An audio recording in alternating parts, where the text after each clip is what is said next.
Hey guys, welcome to my channel Biology Binge Insight Learning. So, in this video lesson, the topic that we are going to cover is the genetic code. बहुत important topic है. Genetic code की details में जाने से पहले हम इसका एक simplified version देखते हैं कि genetic code simple language में है क्या. तो लेट्स बिगिन विद इट. जब हम डीएनए का स्ट्रक्चर देखते हैं तो डीएनए के स्ट्रक्चर में we know there are 4 types of nucleotides. लेकिन सिर्फ इन्हीं 4 न्यूक्लियोटाइड से हम अ नंबर ऑफ अरेंजमेंट्स बना सकते हैं. There are countless ways in which we can arrange these 4 nucleotides in a DNA strand. मतलब कि अगर हम एग्जांपल लें एक डीएनए स्ट्रैंड जिसमें सिर्फ 10 न्यूक्लियोटाइड्स हैं, तो इन्हीं 10 न्यूक्लियोटाइड्स को हम रीशफल कर करके इनकी पोजीशन को we can have 4 raise to power 10 types of arrangements, सिर्फ इन्हीं 4 न्यूक्लियोटाइड्स को यूज़ करके. तो एक सिंगल स्ट्रैंड को हम 4 raise to power 10 types of उनका अरेंजमेंट करके हमारे पास इतनी ही स्ट्रैंड्स बन जाएंगी. So we get an idea कि जो डीएनए मॉलिक्यूल, जो पूरा का पूरा डीएनए मॉलिक्यूल है जिसमें सेवरल थाउजेंड्स ऑफ न्यूक्लियोटाइड्स हैं, उनकी फिर लिमिटलेस स्पेसिफिसिटी होगी क्योंकि they are having countless ways in which they can be arranged on the strand of the DNA. Plus इस न्यूक्लियोटाइड अरेंजमेंट का there is an intimate connection between the type of the arrangement of the nucleotides and the synthesis of polypeptides. कौन सी polypeptide बनेगी या कौन सा enzyme बनेगा, it is directly connected कि न्यूक्लियोटाइड्स किस तरह से अरेंज्ड हैं डीएनए की स्ट्रैंड के ऊपर. जो एक डीएनए का स्ट्रैंड है which codes for some polypeptide, it is known as the cistron, is made up of large number of nucleotides. And the arrangement of nucleotides या फिर इन नाइट्रोजन बेसिस का जो अरेंजमेंट है, it is directly connected with the synthesis of the proteins. तो जो proteins हैं वो किस टाइप का प्रोटीन बनेगा, दैट डिपेंड्स अपॉन कि अमीनो एसिड्स का अरेंजमेंट कैसा हो रहा है, क्योंकि जो प्रोटीन्स हैं उनके बिल्डिंग ब्लॉक्स हैं amino acids and there are 20 types of amino acids.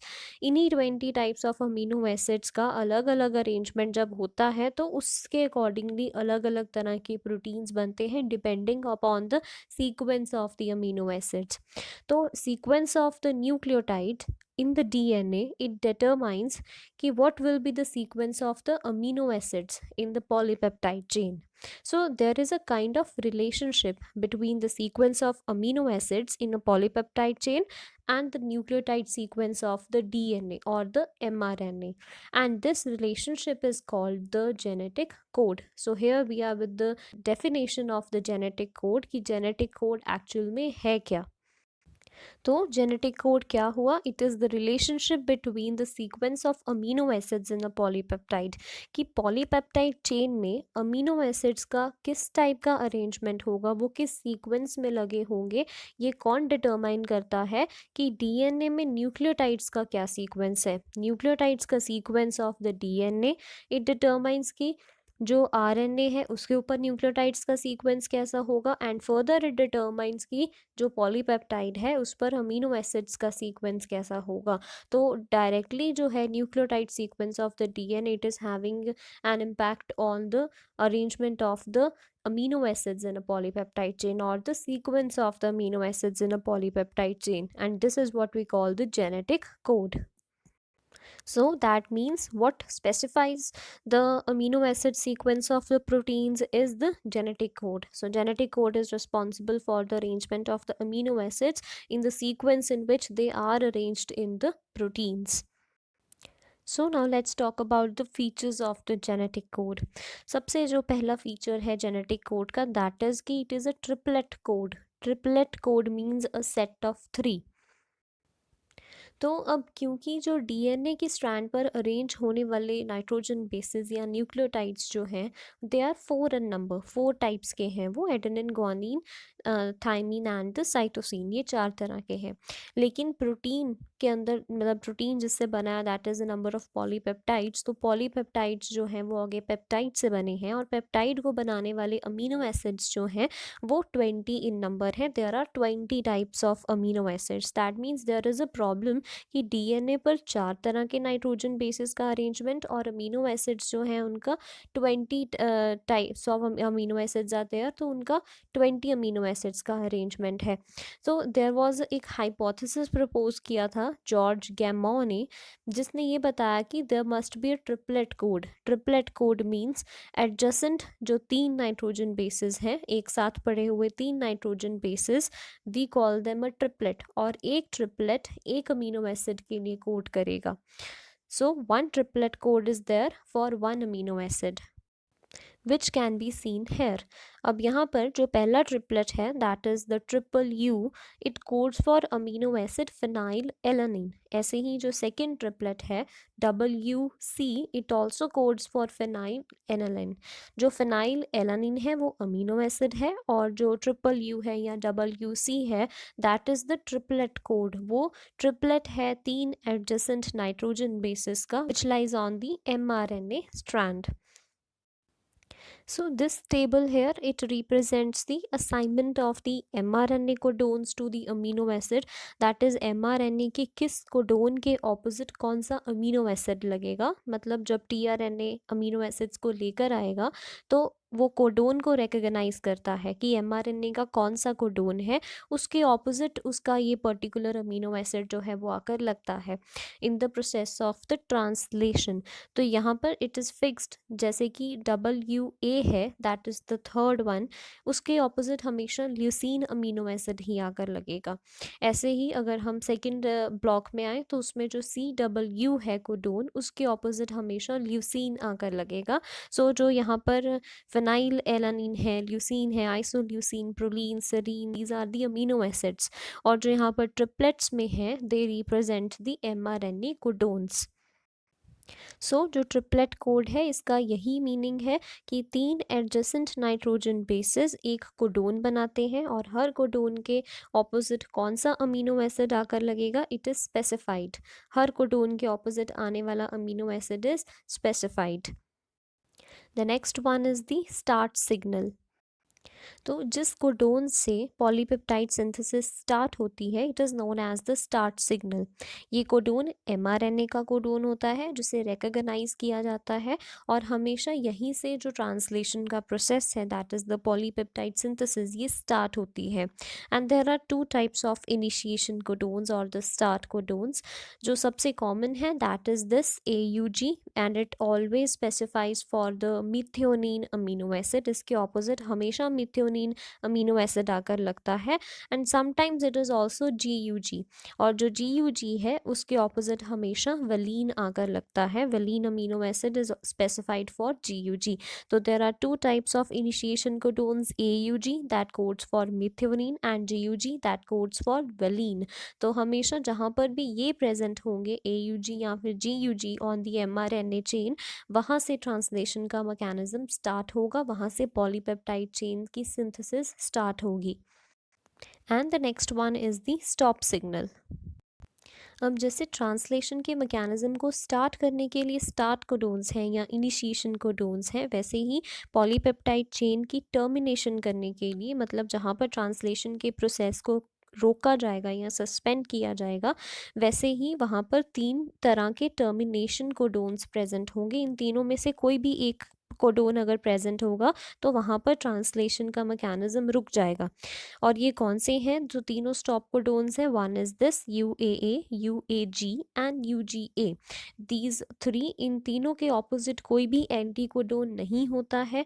Anti codon which is present on the tRNA, क्योंकि इनके ऑपोजिट कोई एंटी कोडोन नहीं होता है तो कोई भी tRNA इन्हें रिकग्नाइज नहीं करता है, और इनके ऑपोजिट आकर कोई भी अमीनो एसिड नहीं लगता है। They are not specified for any type of amino acid, इसीलिए इन्हें नॉनसेंस कोडोन्स भी कहा जाता है या इन्हें स्टॉप कोडोन्स भी कहा जाता है। So wherever they will be present in the mRNA chain, वहाँ पर ट्रांसलेशन का प्रोसेस रुक जाएगा, पॉलीपेप्टाइड चेन वहाँ पर टर्मिनेट हो जाएगी। The next one is the universal code. It means that the genetic code is applicable universally, मतलब ये जो कोडोन्स हैं they specify for these amino acids, जो इनके बिल्कुल सामने लिखे हैं, हमेशा ये इन्हीं के लिए ही कोड करते हैं। These are specified for these amino acid, चाहे वो कोई भी ऑर्गेनिज्म हो, चाहे वो वायरस है, ट्री है, ह्यूमन बींग है, चिक है, इकोलाई है, या कोई भी बैक्टीरिया है, कोई भी ऑर्गेनिज्म हो, जो ये इनकी जो स्पेसिफिकेशन है ये फिक्स्ड है। दैट इज़ ये जो टेबल है बना जिसमें हर एक कोडोन के ऑपोजिट एक अमीनो एसिड है एंड इट इज़ स्पेसिफाइड, ये फिक्स्ड है, it is universally applicable. The next is the non ambiguous codons, कि एक कोडोन जो है वो एक अमीनो एसिड के लिए फिक्स्ड है या स्पेसिफाइड है, कभी भी वो दूसरे अमीनो एसिड के लिए कोड नहीं करेगा। फॉर एग्जांपल, अगर डबल सी यू जो कोडोन है it is coding for proline, तो it will never code for serine या थ्रियोनिन, किसी और के लिए ये कोड नहीं करने वाला है, हमेशा ये प्रोलीन के लिए ही कोड करेगा and it is fixed, it is specified. So this means the non ambiguous codons. And the next feature is the related codons, that is they have some relatability. So relatability is in terms of some properties, ऐसी properties जो इनमें कुछ similarity है, जैसे कि यहाँ पर example है एरोमेटिक अमीनो एसिड्स की। एरोमेटिक अमीनो एसिड्स की जो क्लास है उसमें आते हैं ट्रिप्टोफैन है, टायरोसिन है और फिनाइल एलानिन है। तो जो कोडोन्स इनके लिए कोड कर रहे हैं that is the triple you for phenylalanine है, टायरोसिन है उसके लिए यू ए यू है, और ट्रिप्टोफैन के लिए यू डबल जी है। तो they have something in common and that is here you. तो उनमें कुछ ना कुछ रिलेटेबिलिटी है क्योंकि ये तीनों एक ही क्लास को बिलोंग कर रहे हैं। They have some similar properties that is their aromaticity, तो they will have something in common in their codons that are coding for them. The next feature is commaless. तो जो जेनेटिक कोड है ये हमेशा continuous होता है, किसी भी तरह को कोई पॉज नहीं आता है इसमें। जैसे कि इस डायग्राम में देख रहे हैं जो mRNA है इसके ऊपर जो ये कोडोन्स हैं ये बिल्कुल कंटिन्यूटी में है, कहीं भी कोई पॉज नहीं है। अगर इनमें से कोई एक भी निकाल दिया जाएगा न्यूक्लियोटाइड, जैसे कि अगर ये वाला हम इसमें से निकाल देंगे तो ये पूरा का पूरा फ्रेम शिफ्ट हो जाएगा एंड देयर विल बी इसके बाद वाला जो सीक्वेंस है वो सारा का सारा चेंज हो जाएगा।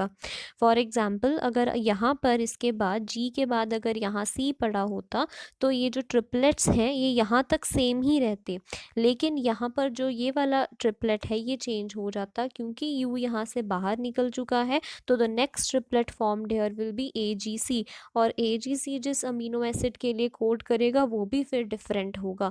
तो commaless means there is no pause, और अगर बीच में से कोई निकल जाता है, कोई नाइट्रोजन बेस निकल जाता है या न्यूक्लियोटाइड निकल जाता है तो उसके साथ पूरा फ्रेम शिफ्ट हो जाता है, और जहाँ पर ये चेंज आई है उसके बाद वाला सारा सीक्वेंस चेंज हो जाता है, और जो अमीनो एसिड्स के लिए वो पहले कोड कर रहे थे अब वो भी चेंज हो जाएंगे क्योंकि the sequence has been changed.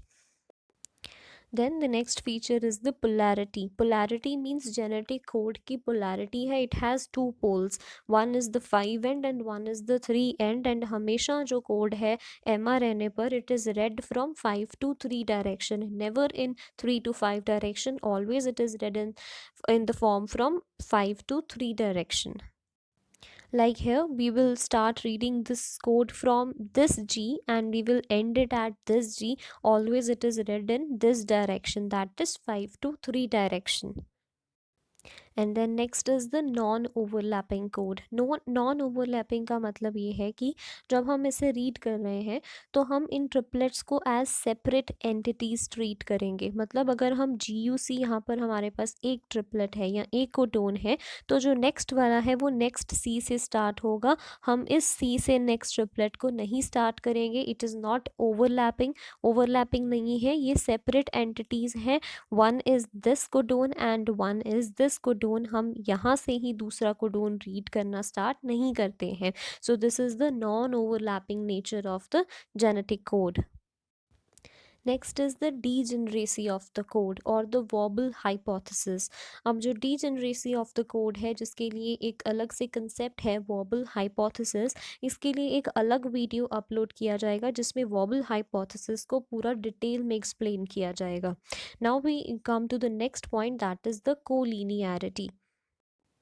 तो एज़ वी नो कि जो पॉलीपेप्टाइड चेन बनती है वो भी लीनियर चेन होती है। डीएनए और एमआरएनए है, उनका भी लीनियर अरेंजमेंट है उनके कंपोनेंट्स का।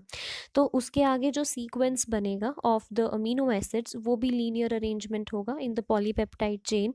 तो अगर हम डीएनए या एमआरएनए में किसी तरह का कोई चेंज करते हैं in the sequence of the codon, तो उसके बिल्कुल सिमिलर चेंज जो होगा that will be in the amino acid sequence. मतलब डीएनए और एमआरएनए के सीक्वेंस में किसी तरह का भी कोई change will produce a direct change in the sequence of the amino acids in the polypeptide chain. So this is known as the collinearity, that is change in one will produce change in the other one, that is DNA में change होने से mRNA में change आएगा और mRNA में change होने से amino acids के सीक्वेंस में change आएगा, क्योंकि जो तीनों हैं तीनों में ही जो अरेंजमेंट है उनके कंपोनेंट्स का वो लीनियर अरेंजमेंट है। And the last one is the cistron polypeptide parity. तो एज आई टोल्ड यू कि जो फंक्शनल सेगमेंट होता है डीएनए का उसको हम सिस्ट्रॉन कहते हैं या फिर जीन कहते हैं। तो और हर एक सिस्ट्रॉन जो है it is responsible for formation of a particular polypeptide. हर एक सिस्ट्रॉन से एक पॉलीपेप्टाइड जो है उसकी फॉर्मेशन हो रही है। जितने सिस्ट्रॉन्स उतनी ही नंबर ऑफ पॉलीपेप्टाइड्स या उतने ही टाइप्स ऑफ पॉलीपेप्टाइड्स बनेंगे। That this means the cistron polypeptide parity. That means the number of cistrons correspond to the number of polypeptides that are found in that organism. So this was all about the genetic code and its features. For knowing the details of the wobble hypothesis, just move on to the next part of this video.